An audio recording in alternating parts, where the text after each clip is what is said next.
quando eu acabar aqui o meu horário, eu sei que a vigília se estende, mas eu trouxe alguns materiais. Se alguém tiver interesse e quiser adquirir, eu vou ficar alguns minutinhos na porta. Eu trouxe para o culto apenas 2 temas, mas a mochila ali tem mais outros títulos. O primeiro é a vitória da cruz de Cristo, a suficiência da cruz para a salvação dos pecadores, e também o pecado revelado, salvação alcançada. O conhecimento do pecado como pontapé inicial para a salvação. Qualquer título sai no valor de R$30. Os irmãos quiserem adquirir, que Deus abençoe. Diz assim a santa palavra de Deus: Palavra do Senhor chegou a mim com a seguinte convocação: Antes de te formar no ventre materno, eu te escolhi. E antes que viesses ao mundo, eu te separei e te designei a missão de profeta para as nações. Contudo, disse eu: Ah, Senhor, eis que eu não sei falar ou me expressar como convém, pois não passo de uma criança. Entretanto, o Senhor me orientou: Não alegues que és muito jovem, pois a todos a quem eu te enviar irás, e tudo quanto eu te ordenar falarás. Jamais te sintas atemorizado diante deles, porque eu estou contigo para te livrar, diz o Senhor. Então o Senhor estendeu a mão, tocou a minha boca e disse-me: Eis que a partir de agora coloco as minhas palavras em tua boca. Amém, irmãos? Amém. Antes de se assentar, diga para alguém que está ao seu lado: coragem. Coragem. Deus é contigo. Podemos assentar.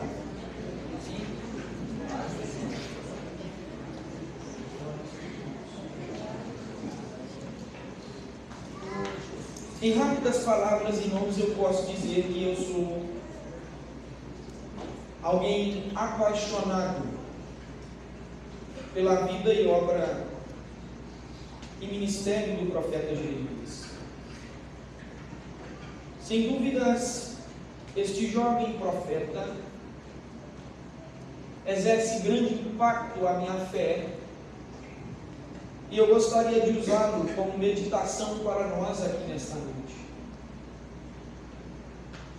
O livro que carrega o seu nome registra em seus capítulos e posteriormente em Lamentações as inúmeras tentativas frustradas do profeta Jeremias, impulsionado pela palavra de Deus, apregoando ao coração da sua nação, muito obrigado, para que abandonasse a idolatria e a imoralidade. Todo o livro do profeta Jeremias baseia-se nesse apelo para que eles regressassem a Deus, abandonassem o pecado, para que seu destino trágico, que estava sendo traçado pelos seus pés, não culminasse no cativeiro babilônico. Todo o livro do profeta Jeremias, e por conseguinte Lamentações, registra para nós as tentativas frustradas do profeta Jeremias dentro dessas ações. Foram mais de 30 para 40 anos do ministério do profeta Jeremias, aonde ele não obteve retorno da sua mensagem, enquanto pregava ela de uma maneira muito fiel ao coração do seu povo e com muita fidelidade a Deus. Na época do rei Josias, quando Jeremias foi chamado e convocado por Deus para o ministério profético, houve uma centelha de um reavivamento espiritual na nação de Judá. O rei Josias promoveu uma grande reforma espiritual nos seus dias. Aqui parecia acender um fio de esperança em Judá, para que ela talvez não trilhasse o triste caminho do Reino do Norte. Porém, após a morte do rei Josias, parece que tudo o que estava sendo feito foi desfeito com muita rapidez, pois os 22 anos posteriores ao reinado do rei Josias foram de intenso declínio moral e espiritual por parte de Judá, através dos seus líderes que seguiram as cadeiras do trono pós o reinado do rei Josias. Foram reis impiedosos, como Jeoacás, Jeoaquim, Zedequias, que foram totalmente infiéis a Deus, que não buscaram a Deus, que não se voltaram a Deus. Jeremias profetizou durante todos estes reis. Jeremias já exercia o seu ministério. Fora das paredes de Judá, ou fora dos seus cercados, havia uma grande guerra para quem seria a nova potência mundial que dominaria o mundo. 3 nações degladiavam entre si. Eram elas o Egito, a Assíria e a Babilônia. Para nós não delongarmos muito, a gente sabe que Deus usou a Babilônia como vara de correção para o seu povo. A Babilônia não foi quem foi pelas estratégias de Nabucodonosor. A Babilônia foi quem foi porque Deus a decidiu levantá-la como vara de correção contra o seu próprio povo. E essa era exatamente os questionamentos de Abacuque. Quando Abacuque percebeu que Deus iria usar ímpio para castigar o justo, Abacuque disse: eu estou subindo, Senhor, para a torre de vigia, e lá ficarei até que o Senhor traga resposta aos meus questionamentos. O que o Senhor rebate a Abacuque é exatamente aquilo que discerne toda a nossa caminhada: o justo viverá da fé. Há momentos que nós não vamos entender como Deus trabalha, ou por que Deus está agindo desta maneira, mas eu sei que no final tudo caminhará conforme o Todo-Poderoso dita, faz e planeja. Pois o homem pode planejar e os seus planos podem ser frustrados, mas traçando o Senhor um plano, quem pode frustrar o seu amigo? Ele mesmo de seu trono exclama dizendo: operando eu, quem é que pode me parar? Ao perceber isso, irmãos, nós percebemos esta guerra que estava entre o Egito, a Assíria e a Babilônia. E nós sabemos que a Babilônia levou a melhor e dominou o cenário mundial por algumas décadas. Ainda que Jeremias tenha exercido por 40 anos e com grande intensidade o seu ministério profético, não houve nenhum arrependimento por parte dos líderes da sua nação, muito menos por parte do seu povo, em uma grande maioria. Isso revela para nós muito daquilo que a parábola do semeador também fala aos nossos corações. Muitas das vezes o problema não está em quem semeia, ou muito menos na semente a ser semeada, mas sim em qual terra esta semente está caindo. Jeremias foi fiel. Jeremias foi um guerreiro, um profeta e um baluarte da verdade, mas que ninguém quis ouvi-lo, ninguém quis escutá-lo e ninguém quis seguir as suas orientações. Jeremias estava na linha do ministério sacerdotal quando o Senhor o convocou para ser um profeta. Ele estava na mira do ministério sacerdotal por sua linhagem paterna, quando Deus o convoca para ser uma voz profética em Judá. E o interessante, irmãos, disso é nós percebermos que a chama do sacerdócio, ela poderia ser facilmente transmitida de pai para filho, e assim se dava seguimento àquilo que nós chamamos do ministério sacerdotal. Mas muito dificilmente você veria um pai profeta e seu filho seguindo os seus mesmos passos, pois a chama profética não era como o sacerdócio. os profetas, Deus fazia questão de separá-los. E é válido nós dizermos nessa noite que das grandes maiorias, a chamada de um profeta jamais atendeu à expectativa humana, porque da onde as pessoas menos esperavam, era da onde Deus trazia os seus profetas. Da onde ninguém esperava, da onde ninguém achava, da onde ninguém achava que poderia sair, lá do buraco do tatu, Deus olhava para alguém lá e dizia: eu gostei de você e eu estou querendo usar você como meu porta-voz no meio do meu povo. Eu quero usar você. Jeremias era e estava na linha do ministério sacerdotal, quando o Senhor o chamou para ser o seu profeta. Como sacerdote, a sua função seria muito mais mamão com açúcar e muito mais fácil do que ser um profeta de Deus diante do povo. Porque, como sacerdote, a sua função era representar o povo diante de Deus, aquela velha regrinha que a gente sabe. Como sacerdote, a função de Jeremias era representar o povo diante de Deus. Ele pegaria tudo o que o povo queria dizer e transmitiria a Deus. Agora, como profeta, ele seria chamado para representar Deus diante do povo. E aí que surge o grande dilema, não só de Jeremias, mas sim de todos os profetas. E qual é esse dilema? Colocar-se bem no meio entre Deus e o povo. Porque uma coisa, irmãos, é você ser um representante do povo diante de Deus. Outra coisa é você ser um representante de Deus diante do povo. Porque o povo funciona assim: eles querem falar a Deus tudo aquilo que eles acham tá bom. Quando eles querem reclamar, eles falam. Quando eles querem murmurar, eles murmuram. Quando eles querem falar, eles falam. Agora, quando Deus decide trazer a sua resposta, aí o negócio muda. E quem sofre é o porta-voz desta mensagem. Quem sofre é quem está carregando esta mensagem. É aí que estava o dilema.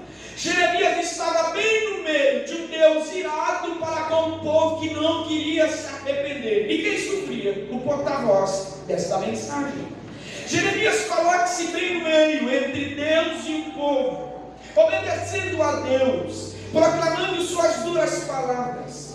Porém, simultaneamente, Jeremias, de uma maneira muito própria, intercedia pelo povo a Deus. Porque por mais que a voz de Jeremias fosse uma voz profética, o seu coração nunca deixou de ser um coração sacerdotal. Nós nunca vamos ver mais na Bíblia um profeta chorar-se tanto pelo seu povo como Jeremias. Porque na sua voz ele anunciava as palavras de juízo. E quando ele via que o povo não queria nada com Deus, Jeremias então chorava de uma maneira muito própria, para que Deus tivesse misericórdia do seu povo e convertesse o seu coração. A sua voz sempre foi de sacerdote, mas o seu coração sempre permaneceu. A sua voz sempre foi de profeta, mas o seu coração sempre permaneceu sendo um sacerdote. Tanto é que em dados momentos ele olha e diz assim: quem dera, Senhor, se a minha cabeça se convertesse em torrentes de água e eu pudesse chorar cada vez mais para que o meu povo se arrependesse. Sem dúvidas nenhuma, nenhum outro profeta que sofreu a linha do que Jeremias sofreu, ninguém mais sofreu no ministério profético a semelhança do profeta Jeremias. O profeta de coração quebrantado passou por uma prensa, e a prensa dolorida e sofrida do sofrimento. Jeremias era um profeta que, em primeiro lugar, atraía pouca simpatia do povo, porque ninguém queria ser amigo daquele que só pregava juízo, destruições e desolações sobre a sua própria nação. Em segundo lugar, Jeremias também foi mal interpretado, porque, como eu disse aos irmãos, o problema nem tanto estava no menino, mas sim na mensagem que ele carregava. Era Deus quem colocava a palavra na sua boca e ele sofria as retaliações de um povo que estava obstinado e longe de Deus. Em terceiro lugar, Jeremias foi odiado pela sua própria nação e até por membros de sua própria família. Eles odiavam a Jeremias pela sua mensagem e pela sua fidelidade a Deus. Jeremias, em quarto lugar, foi considerado um traidor da sua pátria, um traidor da sua nação, um traidor do seu povo e um traidor do seu próprio sangue. Por ministrar as palavras de Deus ao coração do seu povo, Jeremias foi considerado um traidor da sua nação. Diversas vezes ele foi preso, outras vezes ele foi açoitado, quase morto por aqueles que rejeitavam a sua pregação. Jeremias foi rejeitado por reis, falsos profetas, sacerdotes e até por membros de sua própria família, sem contar que ele foi pedido de casar pelo próprio Deus. Olha que coisa boa. Jeremias sofreu mais do que todos os outros profetas poderiam imaginar que sofreu. Você está aqui nessa noite ou não? Você está aqui ou não? Sim ou não? Jeremias sofreu mais do que todos os demais profetas poderiam pensar e imaginar ter sofrido em toda a sua caminhada profética. Agora eu faço uma pergunta para aqueles que me acompanham aqui nessa noite. O que foi que motivou esse menino a permanecer até o final?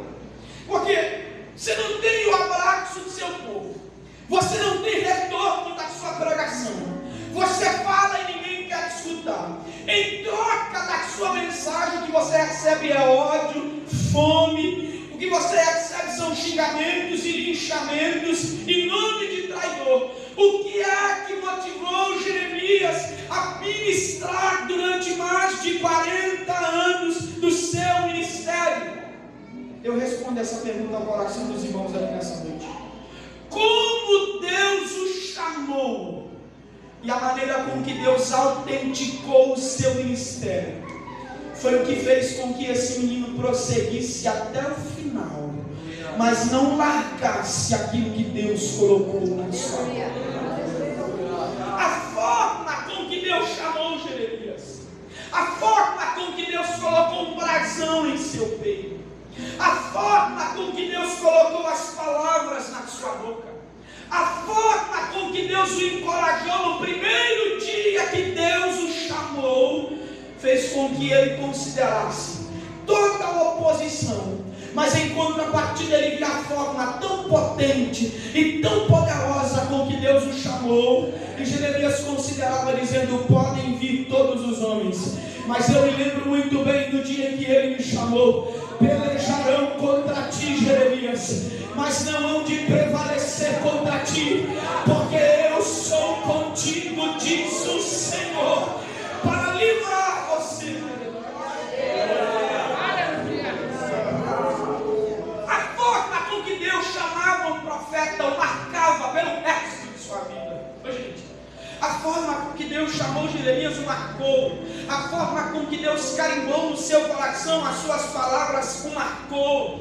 A forma com que Deus o chamou, com que Deus o encorajou. No primeiro dia que a palavra de Deus bateu na sua porta, incendiou a Jeremias pelo resto de sua vida.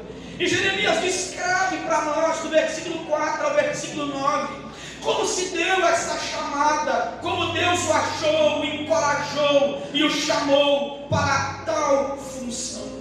Jeremias diz: a palavra do Senhor chegou a mim. E o negócio já começa a ficar estreito quando ele diz assim, com a seguinte convocação. Mas sabe o que eu gosto dentro disso, irmãos? É perceber que Jeremias está dizendo que Deus, é como se Deus chegasse, batesse a sua porta e dissesse assim: eu estou com um negócio muito grande para poder realizar, e eu vim aqui dizer para você que eu estou contando contigo, que eu quero usar você nesse negócio grande que eu estou querendo fazer. Chegou a mim a palavra do Senhor com a seguinte convocação. Essa palavra convocação aqui já revela para nós o peso daquilo que Deus estava querendo usar Jeremias para fazer. E o que Deus estava fazendo ao chamar convocá-lo, e a sua proposta era irrecusável.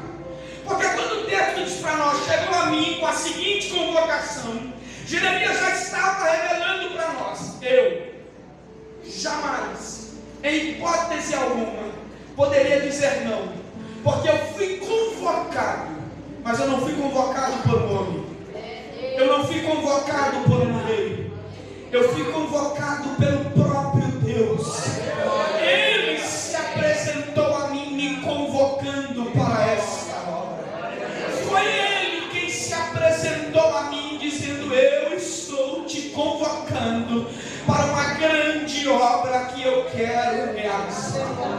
A palavra do Senhor chegou a mim com a seguinte convocação, e Ele continua dizendo: antes de te formar no ventre materno, eu te escolhi, e antes que viesse ao mundo, eu te separei. Aleluia. É bom nós pensarmos nisso, irmãos, porque quando Jeremias está apontando no versículo de número 5, é como se Deus estivesse olhando para Jeremias e dizendo para ele: ô Jeremias, eu tenho uma coisa para te falar. E falar: Senhor, eu te chamei, te amei e te gerei no ventre de sua mãe. Os homens de Jeremias não sabiam quem você era. Teu pai e tua mãe não sabiam se você era menino ou menina. Ninguém tinha visto teu rosto ainda, mas eu já contemplava você. Oh, glória! Eu achei você, Jeremias. Não foi agora não. Eu estou vendo você faz tempo, Jeremias. E eu não só estou vendo você faz tempo, mas eu te digo que quem segurava você no ventre de tua mãe eram as minhas mãos. Antes que eu te formasse no ventre materno, eu te escolhi, Jeremias. É interessante a gente observar isso, porque antes que Jeremias soubesse da existência de Deus, antes que Jeremias soubesse que havia um Deus que governava tudo e todos, antes de que Jeremias tivesse a ideia do divino, antes que Jeremias ouvisse as primeiras palavras acerca do Todo-Poderoso, Deus já havia conhecido esse menino. A eleição de Deus e a sua maravilhosa graça já estava repousada sobre a sua cabeça, e ele estava marcado desde o ventre da sua mãe, porque o Senhor disse para ele assim: eu te separei. O que Deus está dizendo é: eu separei você para mim. No ventre de tua mãe eu marquei você, e eu estou lhe dizendo: lá, eu te separei. Você foi separado por mim e para mim. Você é meu, Jeremias. Isso significa dizer, irmãos, que Deus nos chamou, Deus nos amou, e Deus nos gerou e nos conheceu. Antes de todos, Deus já sabia quem éramos. Aleluia! Eu gostaria que aqueles que gostam de Bíblia, verdade, vocês podem acompanhar aqueles que gostam de Bíblia, verdade. Vamos pensar um negócio aqui, gente. O que era que Jeremias tinha no ventre de sua mãe? Em primeiro lugar, qual é a capacidade que, eu não vou chamar de fé porque eu acho um termo muito ruim, vou chamar a pequena criança no ventre, ainda informe, ainda pequena, com totalmente dependência do cordão umbilical de sua mãe, de algo que lhe envolva, que lhe gere, que lhe mature, para que os órgãos cresçam, para que os ossos se desenvolvam, para que tudo aconteça perfeitamente. O que é que esta pessoa tem no ventre? Qual é a capacidade que ela tem para que ela possa dizer assim: de fato, eu merecia ser usado? Número 2, o que é que há nesta pessoa e quais são as suas características que faça com que ela bata no peito e diga Deus me amou, porque eu já tinha alguma coisa amável a mim. O que é que ele tinha para oferecer a Deus no ventre, que fizesse com que Deus o chamasse, o amasse e o queresse? A resposta é exatamente isso que está passando na sua cabeça. Nada ele tinha no ventre para oferecer a Deus, que de fato dissesse assim: me chame, me use, me ame, faça alguma coisa comigo. Ele não tinha absolutamente nada. E é aqui que germina a graça de Deus, porque nós não tínhamos nada, absolutamente nada, que fizesse com que o favor de Deus viesse repousar em nós. Mas nunca se alote sobre méritos. É a graça eletiva de Deus que repousa sobre a nossa cabeça e diz: eu chamo, eu amo e eu separo. Eu quero você para mim.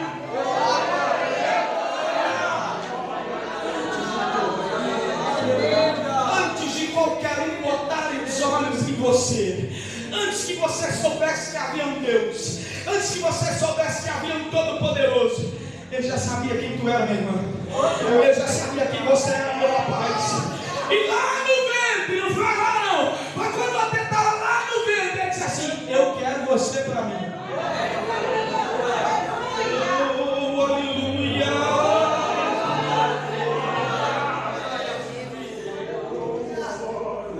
É muito comum em nossa vida terrena, em um momento da nossa existência, a gente fazer algumas perguntas e a gente se perguntar assim: quem sou?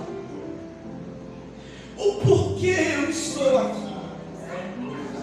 Qual o propósito de minha existência? Por mais que eu me considere muito leigo no assunto, mas eu posso dar uma pitada de um pitaco aqui nessa noite. Se nós formos segundo a lei da evolução, de que tudo que há nesse mundo veio através de uma larvinha que evoluiu durante anos, milhares de anos, até terminou na gente. Nós vamos caminhar para ir para o ciclo da vida sem nenhum propósito, de acordo com esta teoria nos afirma, que é o seguinte: nós estamos aqui para nascer, crescer, reproduzir e morrer. Aí de fato você poderia olhar e dizer: eu não tenho propósito de estar aqui. Meu Deus! Eu não tenho nenhuma identidade. Quem eu sou? Para que serve a minha existência? O para que eu estar aqui? Se o único propósito que me aponta é nascer, crescer, reproduzir e morrer. Graças a Deus nós não somos evolucionistas. Nós somos criacionistas. E eu digo para você aqui nessa noite: nós não estamos aqui nesse mundo apenas para nascer, crescer, reproduzir e morrer. Em primeiro lugar, o que eu gostaria de dizer é que nós estamos nesse mundo por vontade do Divino. O Todo-Poderoso nos trouxe a existência. Nós não estamos nesta terra por obra do acaso, ou muito menos por acidente, mas sim porque Deus nos gerou, porque Deus nos quis, porque Deus nos fez nascer. O salmista cantou dizendo assim: Senhor, os teus olhos me viram ainda informe no ventre de minha mãe, e os meus dias foram escritos no seu livro. Eu digo aos irmãos aqui nessa noite, minha querida igreja, nós não somos apenas matéria em evolução, nós somos eleitos de Deus, chamados seus filhos, nós somos escolhidos para uma grande obra, nós somos chamados por Deus para sermos embaixadores da verdade, para sermos baluarte fiel da sua doutrina. Nós somos escolhidos do Todo-Poderoso.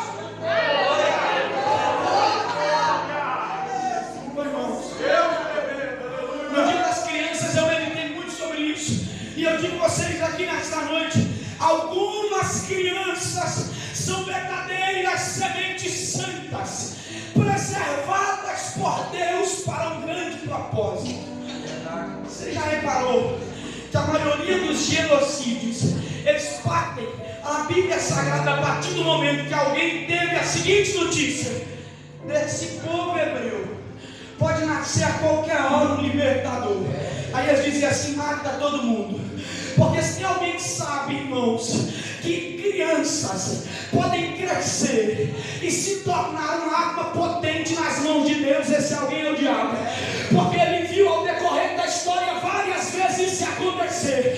E a pior de todas para ele foi quando Deus abriu a boca em Gênesis 3,15 e disse assim: da semente da mulher nascerá um e esmagará a cabeça da serpente. Você quer ouvir o melhor? Você quer ouvir o melhor? Por favor, é uma vigília pentecostal, eu posso fazer isso. Segure a mão de alguém que está no teu lado e diga para ele assim: nós, em nós mesmos, não temos poder para pisar na cabeça de Satanás. Mas diga para ele: a criança, a semente que faria isso, nasceu, pisou na cabeça dele e também disse: eu vos dou o poder para pisar na cabeça de serpentes e escorpiões.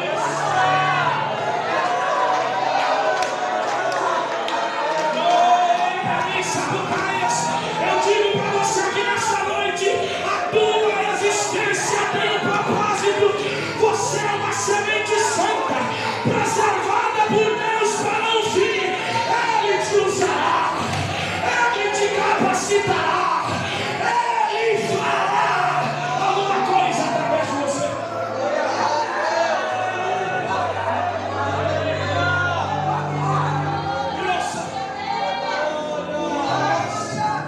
Não estamos aqui por obra do acaso. Nós não estamos aqui por acidente, gente. Aleluia! Não pode carregar consigo assim aquela colocação assim, não. A minha gravidez não foi planejada. Eu fui um acidente, eu fui um acaso. Eu te digo aqui nessa noite de novo: há um dedo divino em sua existência.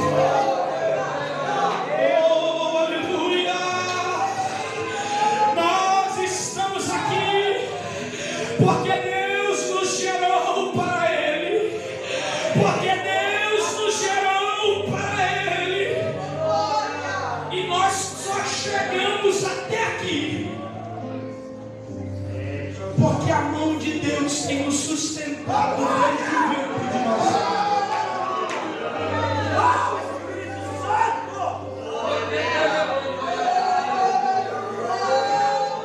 Gestação complicada a tua, vamos?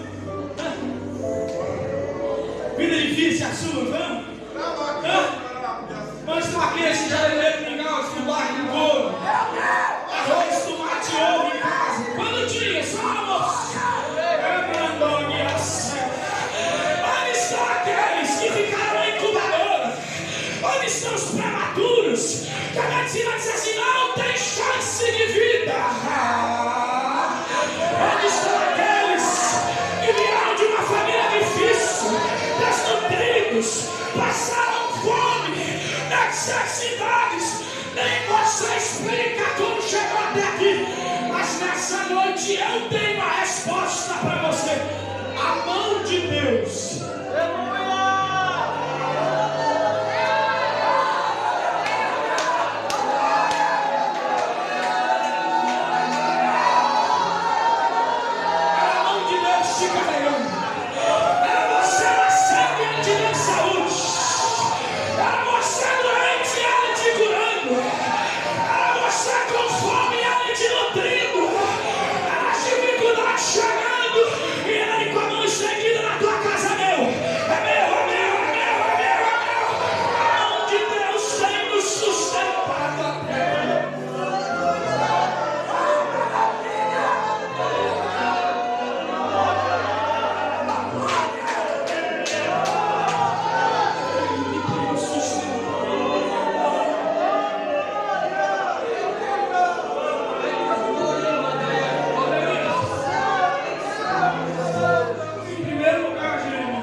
Te chamei.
não sei falar. Em outras palavras, ele está dizendo assim: Senhor, eu não tenho a capacidade necessária de exercer aquilo que o Senhor está me pedindo. Vamos lá, irmãos. O Jeremias parece que ele não estava raciocinando no que Deus tinha acabado de falar para ele. Antes que eu te formasse no ventre materno, eu te escolhi. E antes que viesse ao mundo, eu te separei.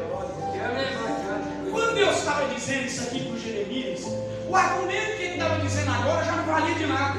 Porque lá atrás Deus já estava dizendo nas entrelinhas para o Jeremias: eu sei quem você é, e eu não abro mão de você. Irmão, olha para mim. Quando a gente fala de salvação, não existe pau torto no mundo que agrade você não tem jeito. Oh, glória! Se tratando de salvação. Meu Deus! Mas quando a gente fala de serviço na obra de Deus, ninguém, absolutamente ninguém, é definitivamente adequado para trabalhar para o Senhor. Nós teremos as nossas limitações. Nós sempre teremos as nossas fraquezas. Nós sempre teremos a nossa pequenez. Mas sabe uma coisa, irmãos? Nada dessas coisas pegam Deus de surpresa. Você acha mesmo que você está sendo capaz de surpreender a Deus quando você entra para dentro do quarto e diz: ô Senhor, o Senhor sabe da minha pequenez, o Senhor sabe das minhas fraquezas, o Senhor sabe da limitação, eu mesmo. Você está achando que as suas limitações pegaram Deus de surpresa? Você acha mesmo que a tua pequenez pega Deus de surpresa? Você acha que as suas fraquezas pegam Deus de surpresa? Ele já sabia de tudo antes de te convocar. E por que mesmo assim Ele está me convocando? Porque Ele sabe quem você é. Aleluia! Mas Ele não abre mão de você. Você sabe o que é o melhor? O que falta em nós para este serviço, a graça dele está disponível para nos capacitar.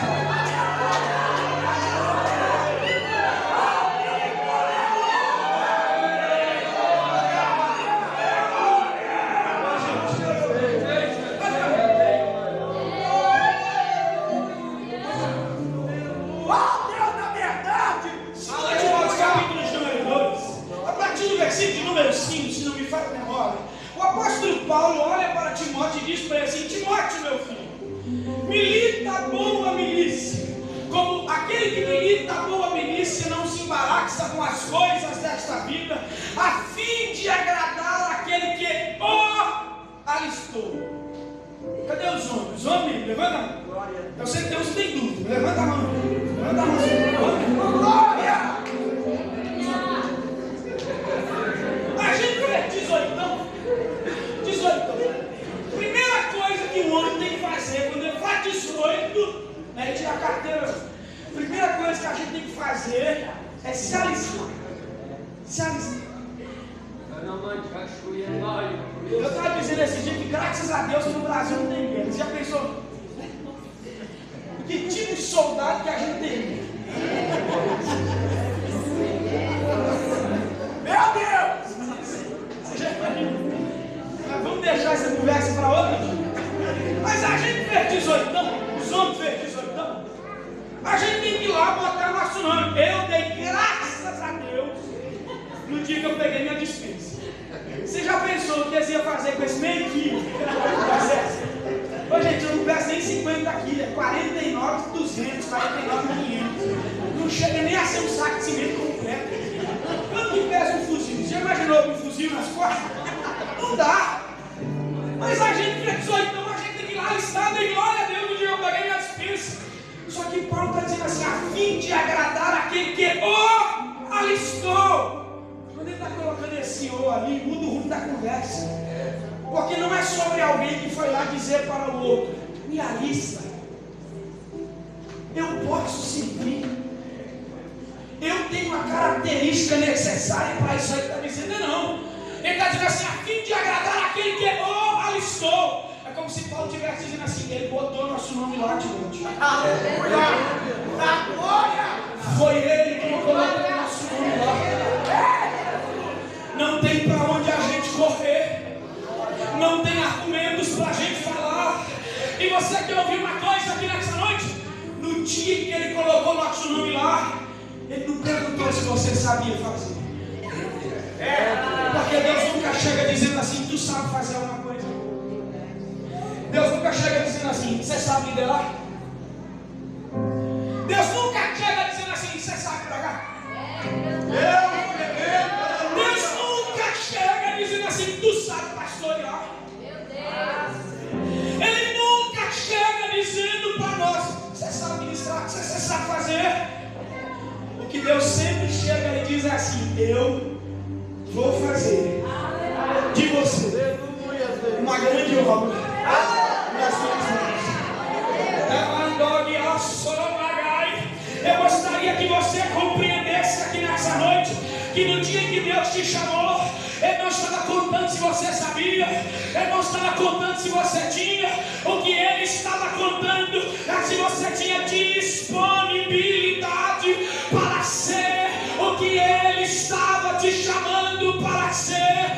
Porque quando Ele chamou você, Ele não perguntou se você sabia. Ele disse, eu farei, eu falarei, eu te usarei, eu serei, eu vou fazer com você. Porque nós somos apenas pequenos vasos de barro nas suas mãos. Diga assim para alguém que está ao seu lado, baixa a bola. Porque você não é nada não.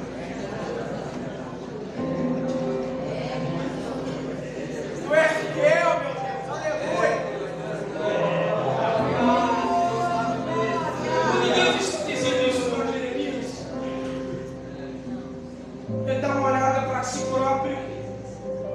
E quando ele está dizendo assim, Senhor, eu não passo de uma criança, o Jeremias está dizendo assim, quem sou eu, Senhor, para tal tarefa? Porque quando ele olhou para si mesmo em comparação com a chamada que Deus estava lhe fazendo, ele não se achou em saldo positivo, mas sim em saldo negativo. A grande verdade, irmãos, é que quanto mais procuramos em nós as características necessárias para exercer a função para a qual Deus nos chamou, menos nós vamos nos sentir capazes. Pois nunca será sobre nós. É sobre o que Ele pode fazer através de nós. Glória a Deus.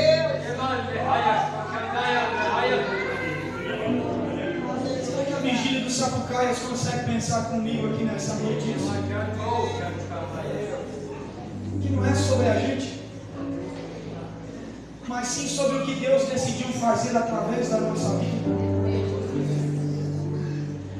É muito comum, meus irmãos, no dia que Deus nos chama, a gente se pergunta assim, mas eu? Quem sou eu? Quem sou eu? É muito comum um homem se perguntar, quem sou eu para tal serviço? Foi o que Moisés se perguntava na beira da sarça. Quando Deus olhou para ele e disse assim, Moisés, você vai ser o libertador do meu povo que está lá no Egito. E Moisés estava diante de Deus com uma crise de identidade terrível. Porque ele rejeitou ser chamado filho da filha de Faraó, porque descobriu que era hebreu e deu errado. Porque os hebreus o rejeitaram chamando de assassino. Ele não é egípcio e não é hebreu. E Deus agora olha para ele e diz, você é o libertador. Ele diz, quem sou eu, Senhor? Sabe o que eu gosto disso? É que Deus olha para Moisés e diz assim, Moisés, você realmente não é ninguém. Mas você quer saber de uma verdade, Moisés? o eu sou que sou. Eita glória a Deus, aleluia. Está indo com você. Glória. Quando você disser que o eu sou que sou está indo com você, você pode ter certeza que vão me ouvir. Você pode ter certeza que vão me escutar. Porque não é sobre você, Moisés. É sobre quem está indo contigo, Moisés.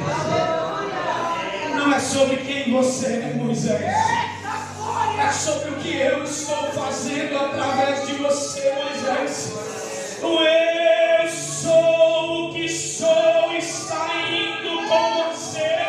Ô irmão, deixa eu lhe dizer uma coisa aqui nessa noite. Deus não cometeu um erro no dia que Ele te chamou.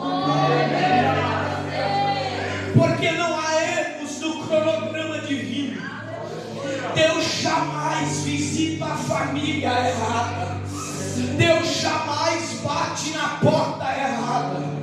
Deus jamais aponta o dedo para a pessoa errada. Ele não se enganou no dia que Ele te chamou. É você mesmo, ponto final. Deus te usará.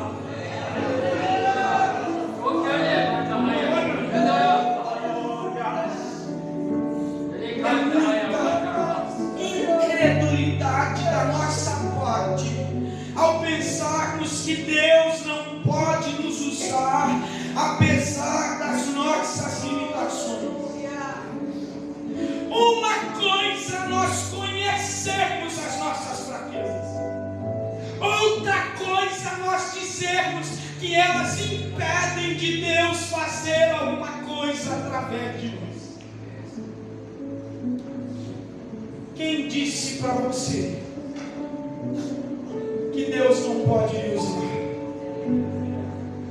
Mesmo sendo tão pequeno, mesmo sendo tão falho, mesmo com tantas limitações, estas coisas não impedem a Deus de usar você. Ele deu uma notícia para Paulo e disse assim: Paulo, eu sei que você está se sentindo fraquinho, mas eu vim aqui para lhe dar uma notícia, Paulo. O meu poder se aperfeiçoa na tua fraqueza. Ô gente, essa fraqueza que eu estou falando aqui não é um inclínio ao pecado. Essa fraqueza que eu estou falando aqui não é da nossa fraqueza da carnal. Essa fraqueza que eu estou falando aqui nesta noite é a nossa ponderação, de acordo com a nossa incapacidade de dizer que não somos viáveis para sermos usados por Deus, porque nos julgamos ser pequenos demais. É dessa fraqueza que eu estou falando. Mas sabe qual é o segredo? Está aí mesmo. Quanto mais a gente se sente incapaz, quanto mais a gente pensar que não é, quanto mais a gente dizer que não pode, mais legalidade nós damos para o poder de Deus fazer alguma coisa através de nós. Um dia foram visitar o João Batista e disseram para ele: Senhor Batista, a igreja do teu primo Jesus está crescendo mais que a tua. Ele está batizando mais do que você não vai fazer nada não? Aí o Batista olhou e disse assim: eu posso fazer o quê? Importa que eu diminua e ele cresça cada dia mais. Ó filhão, ó minha irmã, Deus vai te usar, Deus vai fazer alguma coisa através de você. Mas faça um favor para si mesmo e para todos nós. Baixa a tua bola, empina teu nariz não, porque é Ele, não é você. É Ele que opera quando você canta, não é com a voz. É Ele que incendeia os corações quando você prega, não é teu conhecimento. É Ele que põe gente no teu departamento, não é teu carisma. É a glória dele que está sobre a sua cabeça. É graça, é graça, é graça.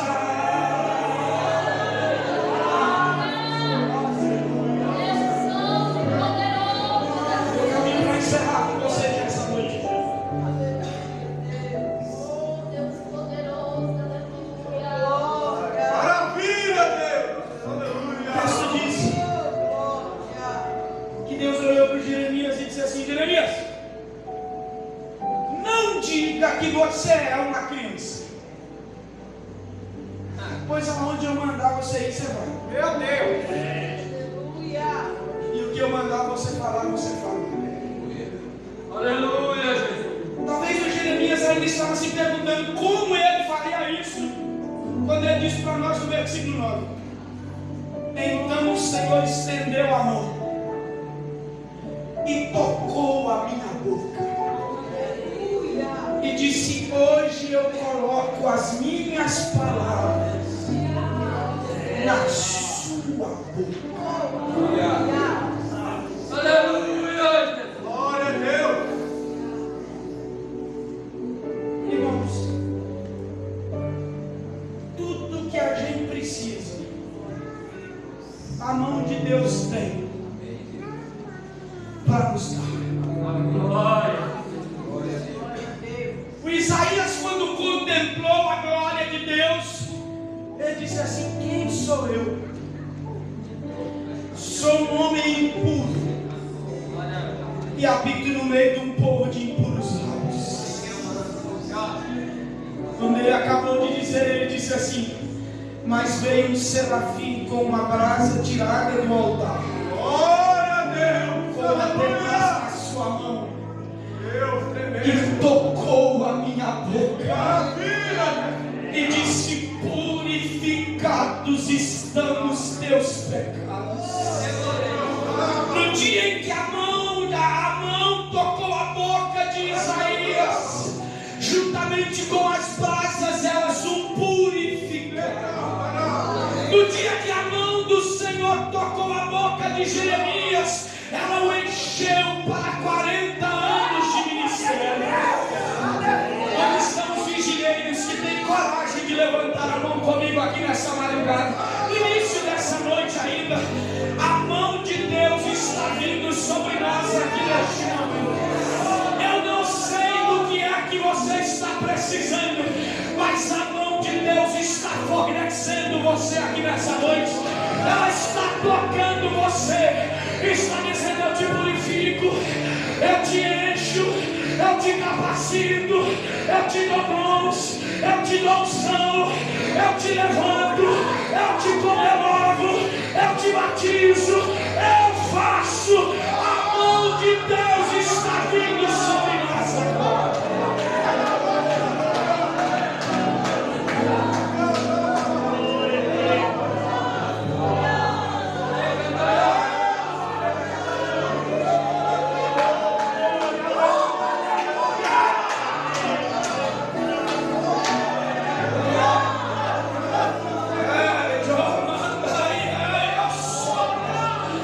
A mão dele está percorrendo os bancos desta igreja agora.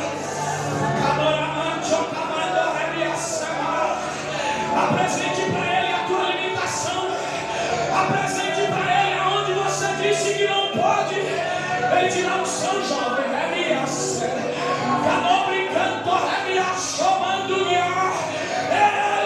enche você. Você não vai largar este departamento. Você não vai largar essa obra. Você não vai largar teu chamado. Ele capacita você. Vai, Jeremias. Vai, Jeremias. Vai, Jeremias.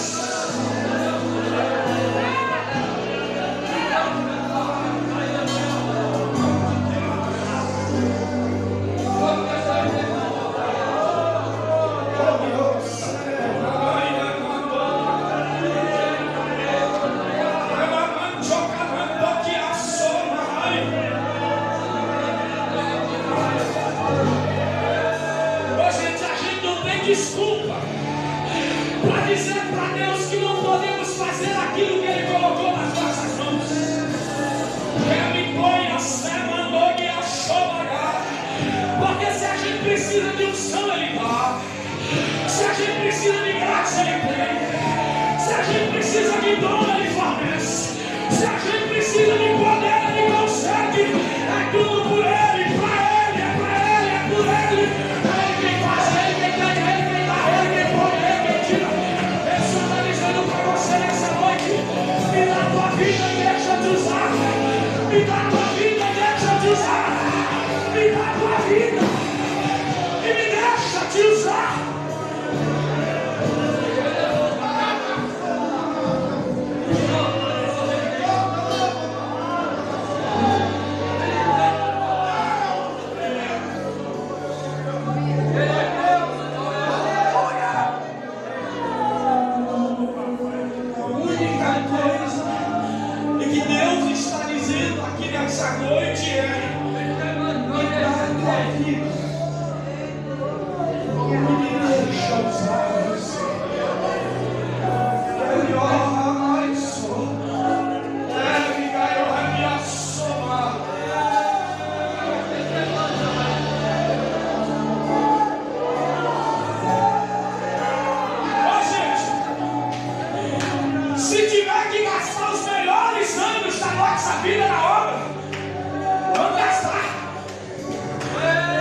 Se tiver que gastar nosso tempo na igreja, vamos gastar.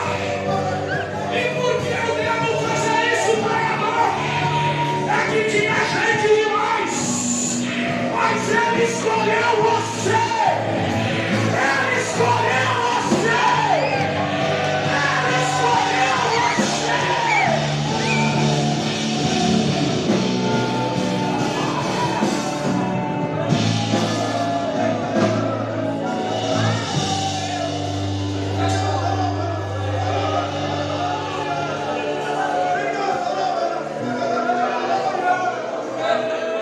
Nos próximos minutos, eu deixo o Espírito Santo fazer o que Ele está querendo fazer entre nós.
estaremos orando.